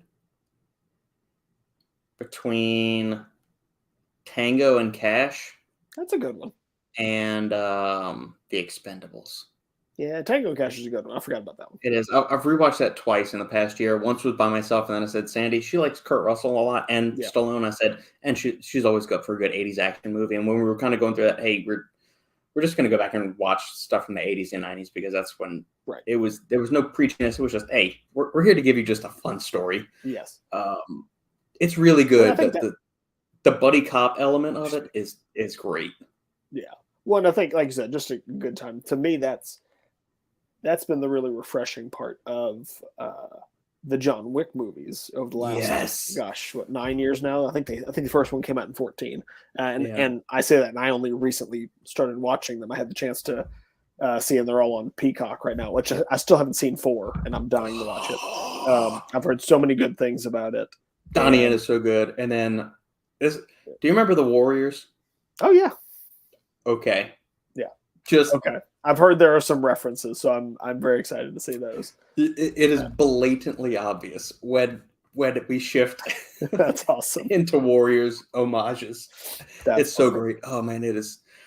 I love that movie, and there's some unique camera work in there that you have never. I don't think I've ever seen it in a movie before. And there were some one-take scenes, kind of like in Daredevil, the TV series. Oh yeah, absolutely outstanding. It is fantastic the amount of work that they put into this to make that scene happen.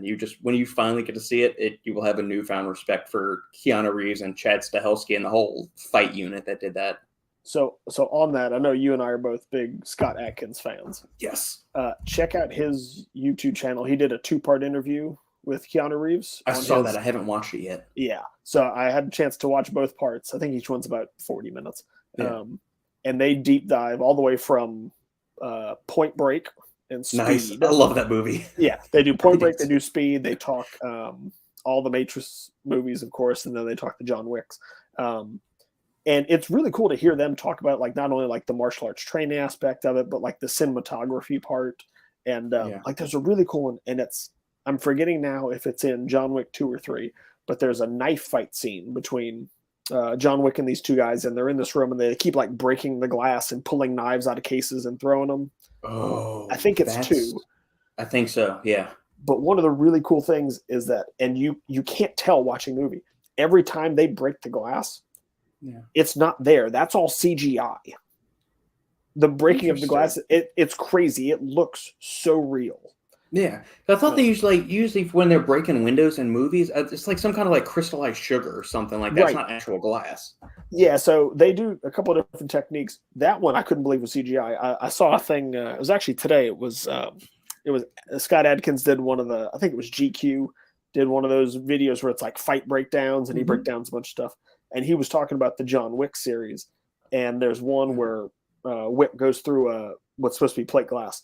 And he explained that the way they do it sometimes is they'll actually have real glass, but it has 2 charges on it. And they blow the charges right before the actor goes in. Oh, cool. Yeah. And so like sometimes it'll screw up, and like it happened to him before, and he was talking about all this stuff. It's really interesting. Okay. I'll have to check that one out. But yeah, all 4 of the John Wicks, again, haven't seen 4, but the 3 I've seen, really love it. The martial arts is really cool to watch. The storylines are like just enough like to keep you interested in the story. But everybody knows that's not why we're in this movie. No, it's actually you have just enough story to provide a point, and like they've managed to amass this whole world, this cool underworld with the Continental, the High Table, and all these other assassins. Well, you saw they're doing a Continental series now, right? Yeah. With everything in it, like without so much story and mythology, world building, they've still got a pretty impressive amount. You get this feeling and ambiance of everything. But you mentioned cinematography earlier. The cinematography and the shots in season 4, outside of that fight scene that I'm alluding to, is simply outstanding. I mean, that was one of Sandy's first comments. Outside of the fight scene, she just goes, "Oh my goodness!" Yeah, it's amazing cinematography with that. So I think we can put a pin in it there because I've kept you probably longer than I should have. You're good. I'm going to go help get my other friends settled for the night. I think Heather is putting down our youngest one. Oh, see a halfling hand. Yep, that's Jeremiah. He's snuck in and found me. When is the pull-up challenge? You tell me. The 3rd week of never, because I'm going to get smoked. It's right. If we do anything legs, you'll destroy me. It's not even funny. Yeah, Philip is the pull-up monkey of the family, and then I just have monkey arms, but I can't do pull-ups. I mean, I could do pull-ups. I can't compete with Philip ever. Yeah. He lived on a bar when he was a gymnast, so I have no chance of ever catching up with him. I'm sure I'll still be really feeling everything I did yesterday tomorrow. So if you get some complaining texts from me, that's why. Go. All right, man. Thank you very much. This was a blast to do. We have to do a part 2. We absolutely have to. I will find a good time to do it. I'll convince Heather to wrangle kiddos again all night, and we'll do it again. Good. You should with some bourbon the next time. I'll be happy to join you. I meant to grab some, and I just literally didn't get a chance to run to the store and get any. It's all good, my man. All right, y'all have a great night. I'll talk to you soon, bud. All right, bud. Take care.